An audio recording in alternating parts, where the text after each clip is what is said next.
Nous nous trouvons en compagnie de notre pasteur, Rufini Lula.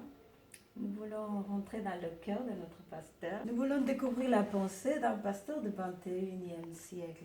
Et nous allons lui poser quelques questions concernant le réveil spirituel du 21e siècle.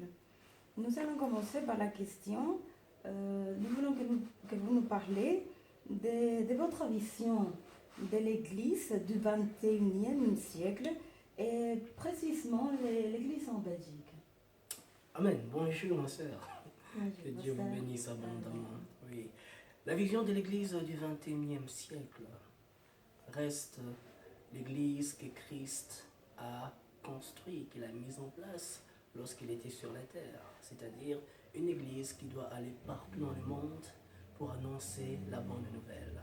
L'Église en Belgique, nous sommes et nous voyons ces derniers temps un mouvement de réveil qui se met en place avec des évangélistes de rue. Et nous croyons qu'en Belgique, l'Église doit sortir de l'activisme religieux pour entrer vraiment dans le cœur du Seigneur et faire l'œuvre de Dieu. Et l'œuvre de Dieu, c'est de sauver les âmes.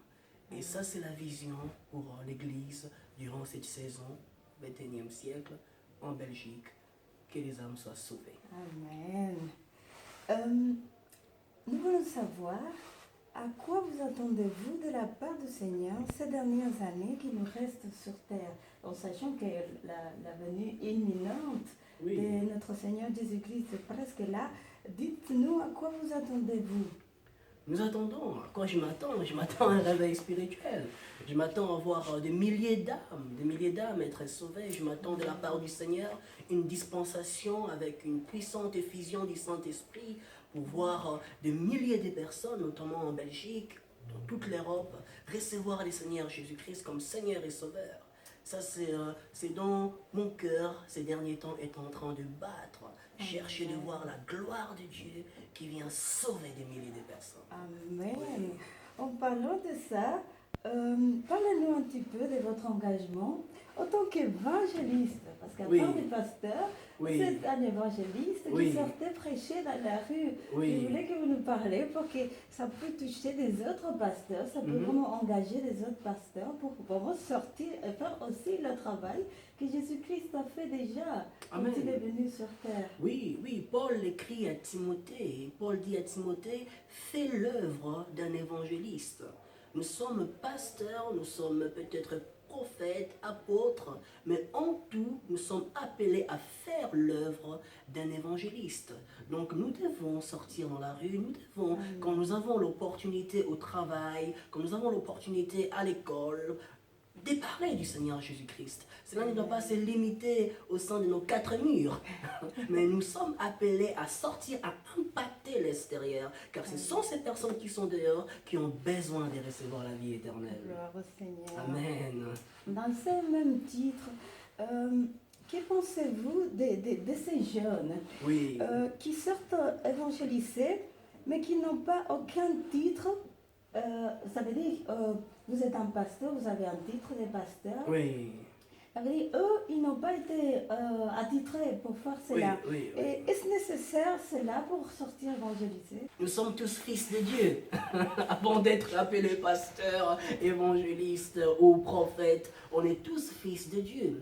Et il y a une chose qu'on doit savoir. Lorsque Jésus-Christ a parlé à la Samaritaine est partie de suite annoncer l'évangile. Elle n'a pas attendu d'être consacrée pasteur ou prophète, non, c'est tout de suite. Elle est partie rendre témoignage de la vie éternelle qu'elle venait de recevoir parce qu'elle avait cru en Jésus et Jésus avait fait quelque chose de miraculeux dans sa vie.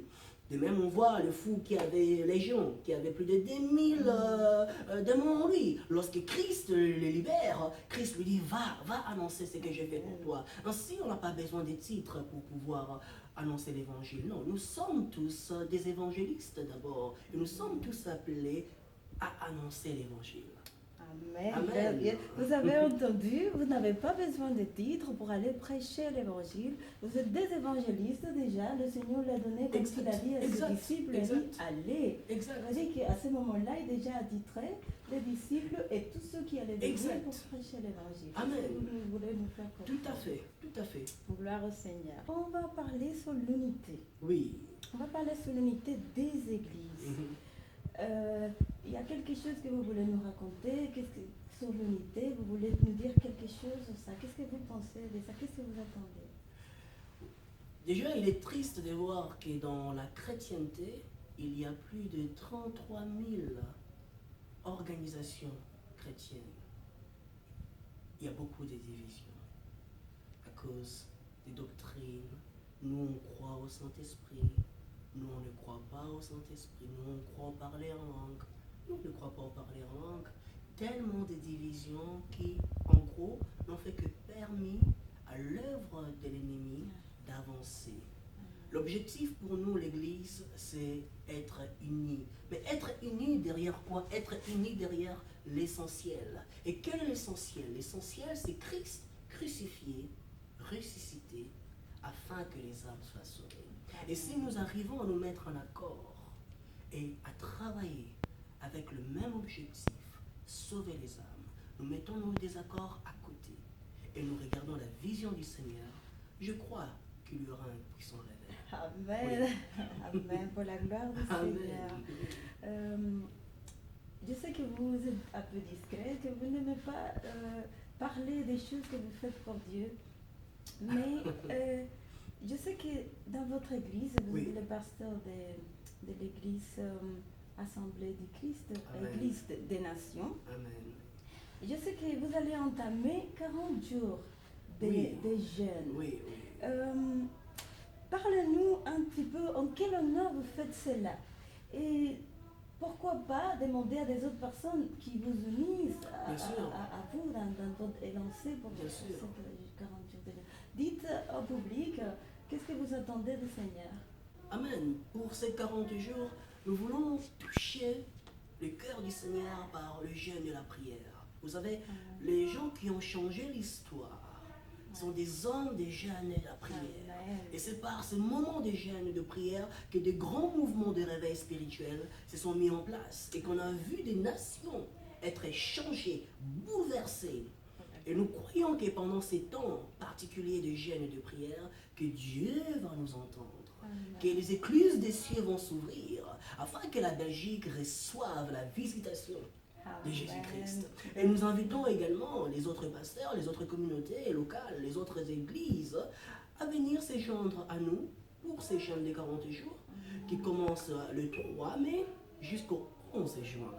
Amen. Vous avez entendu, vous êtes invités comme nous à se joindre pour vraiment supplier le Seigneur pour la Belgique. Amen. Aussi, c'est aussi pour que le Seigneur touche les cœurs des âmes. Exact. C'est notre devoir de prier, de faire des supplications Amen. au Seigneur Amen. pour les âmes. Amen. Alors vous êtes invités, comme le pasteur l'a dit, à partir du 3 mai. J'ai encore une question. Si vous aviez un conseil pour les pasteurs, dans le même élancé que nous avons parlé, Oui. quel sera ce conseil que vous donnez aux pasteurs sur la question de l'unité? Oui.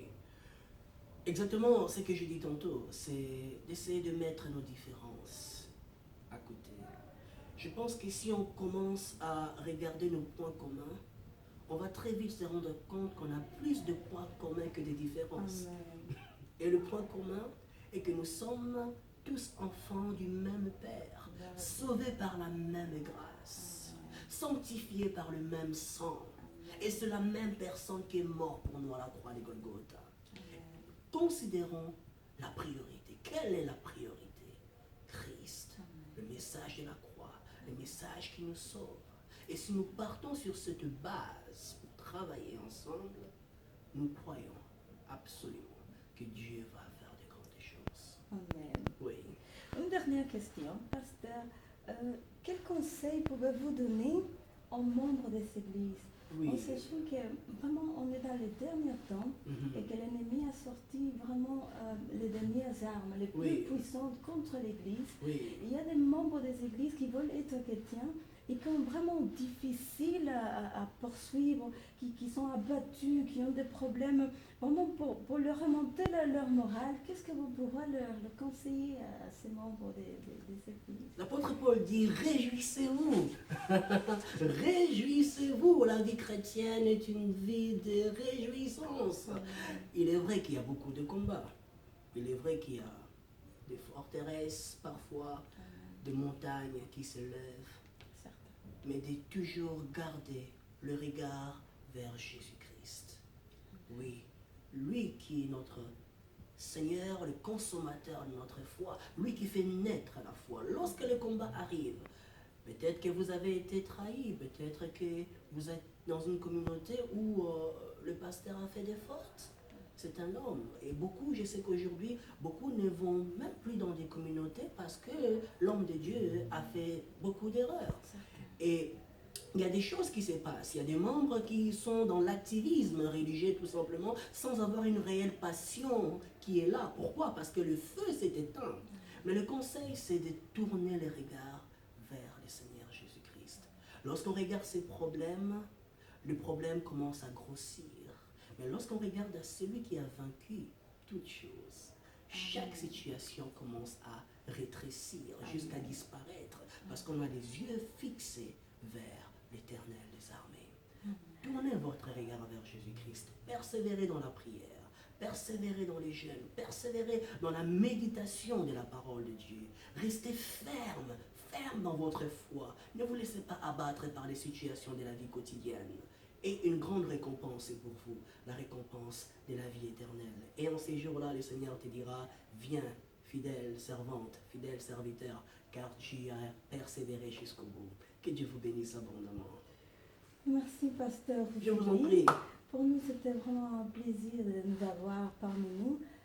Vraiment, ces paroles que vous avez données, je sais qu'ils vont toucher le cœur d'une personne. Oui, Car amen. je sais que derrière l'écran, il y a beaucoup de gens vraiment qui ont soif du Seigneur, qui veulent se réveiller pour le Seigneur. Et je sais que ça a été une bénédiction pour eux. Alléluia. Que Dieu vous bénisse. Amen. Et vraiment, je bénis votre église et Merci. le travail que vous êtes en train d'accomplir. Merci. Soyez bénis, pasteur.